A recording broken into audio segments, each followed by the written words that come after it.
네, 종목에 대한 공시 내용 자세하게 들어보는 시간입니다. 타키온 대표 조호진 박사와 함께합니다. 안녕하세요. 예, 안녕하세요. 네, 오늘은 하나머티리얼즈가 준비가 돼 있습니다. 반도체 소부장 종목인데 국내 실리콘 부품 1위 업체로도 알려져 있습니다.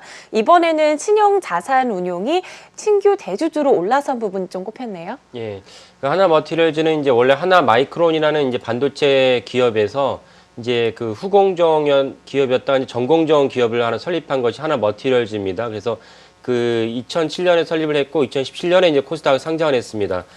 자세히 살펴드리면은 신용자산운용이 이제 한 240억 원 정도의 그 금액을 들여서 그 하나머티리얼즈 지분을 5.56%를 인수했습니다. 그러니까 우리나라 공식 규정으로는 5%가 넘으면 대주주로 분류됩니다. 그래서 대주주가 됐기 때문에 공시 의무가 발생합니다. 그러니까 신용자산운용이 이제 그 5% 이상을 취득을 했기 때문에 우리는 하나머티리얼즈의 대주주가 됐다는 사실은 신용자산운용 스스로가 이제 공시를 해야 되는 것입니다. 그래서 시장이 이제 알게 되는 것이죠.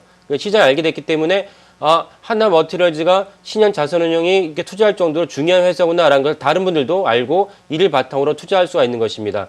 자세하게 좀 더 그 하나머티리얼즈 설명을 드리면은 아까 말씀드린 대로 하나마이크론이 이제 설립한 기업인데 이 전공정에 해당해서 반도체를 갖다가 이제 만드는 데 있어서 수율을 조정하는데 중요한 가스와 이제 제품을 이제 납품해야 되는 기업입니다. 이러다 보니까 중요한 특징이 뭐냐면은 이 소모성 자재를 계속 삼성전자에 납품을 해야 됩니다. 그러니까 소모성 자재라는 뜻은 무엇이냐면은 실질적으로 계속 캐시플로우가 창출된다 이런 뜻입니다. 한번 장비를 납품하고 끝나는 것이 아니고 반도체를 계속 제조하는 과정 중에는 이 하나머티리얼즈의 이제 매출이 지속적으로 발생한다. 이런 이유 때문에 하나마이크론이 하나머티리얼즈를 설립했다고 이제 밝혔습니다. 이런 관점에서 투자가들은 하나머티리얼즈가 지속적으로 이제 캐시플로우가 창출되고 회사에게 유리한 그 자금 창출력을 갖고 있다는 점을 알 수 있고요.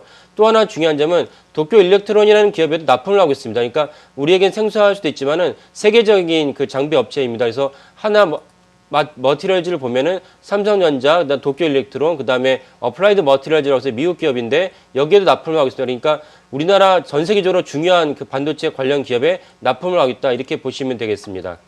네, 하나마이크론에서 하나머티리얼즈로 이어지는 부분 도쿄일렉트론 같은 경우는 지분을 투자하면서 납품도 받는 회사로도 알려져 있는데 또 삼성전자 같은 경우도 그렇지 않나요? 예. 그러니까 삼성전자가 최근에 이제 그 납품하는 기업들 한 7군데 정도에다 이제 추가 투자도 했는데 추가 투자를 했다는 것은 두 가지 관점에서 중요합니다. 하나는 뭐냐면은 이 기업이 상당히 중요한 기업이다. 그러니까 이 납품하는 이 기업을 배제하고 다른 기업으로 굳이 갈 필요가 없다. 이런 관점에서 중요하다는 뜻이고 두 번째는 그렇다면 삼성전자 입장에서는 지속적으로 매출이 발생할 납품업체에 대해서 추가로 투자를 했기 때문에 이 투자한 과실을 공유하겠다. 이런 맥락이 있는 것입니다. 그러니까 도쿄일렉트론 역시 그 하나머티리얼즈가 지속적으로 투자를 해서 심지어 2대 주주가 됐기 때문에 2대 주주가 됐다는 점은 향후 하나머티리얼즈가 지속적으로 매출이 발생하면 도쿄일렉트론이 거꾸로 주주라는 차원에서 과실을 공유하겠다 이런 차원도 되는 것입니다. 그러니까 우리 투자가들 입장에서 하나머티리얼즈가 이렇게 중요한 기업이라는 것을 알 수가 있고요. 또 하나 참고로 말씀드리면은 도쿄일렉트론이 세계적 기업인데 세계적 기업이 어느 정도 수준이냐? 그 매출과 그다음 시총이 무려 50조가 됩니다. 그러니까 50조라는 기업이 하나머티리얼즈 2대주가 됐다는 점에서 중요하게 보셔야겠습니다. 그리고 추가로 하나 더 말씀드리고 싶은 부분은 역시 국민연금인데 우리나라 국민연금이 이제 우리나라 2,200개 상장사에서 워낙 덩치가 크다 보니까 투자를 안 하는 경우가 드뭅니다. 그래서 하나머티리얼즈도 국민연금에 투자했을 것 같아서 저희가 개발한 시스템을 한번 살펴보도록 하겠습니다. 이 점을 자세히 말씀을 드리면은 여기 보면은 저희가 개발한 시스템에 회사의 종목명 이름을 넣고 그 다음에 아까 말씀드린 국민연금의 이름을 집어넣으면은 이 국민연금의 지분 내역이 이제 포착됩니다.